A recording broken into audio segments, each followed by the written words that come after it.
আমি প্রবাসী বহু লোকরে বলছি, বুকে জড়াইয়া বেটা এমন বিদেশ কইরো না।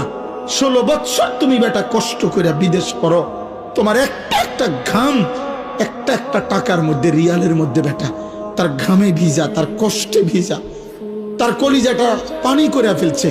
আজকে 18 বছরে 20 বছর বিদেশে থাকে, একবেলা খানা দেই না কেউ নাই, এক গ্লাস পানি আগায় দেওয়ার মতো কেউ নাই, একটা জামা ধুইয়া দেওয়ার মতো কেউ নাই, একটা ভালোবাসবে একটা বিবি নাই, বাচ্চা নাই, কেউ নাই। বেচারা অসহায়ের মতো 12 ঘন্টা ডিউটি করে আইসা ফইরা থাকে রুমের মধ্যে, মন চাইলে দুগা খায়, মন চাইলে শুইয়া থাকে ক্লান্তিতে। আবার ডিউটি টাইম হয়ে যায়, কে খাইবো কে রাঁধবো?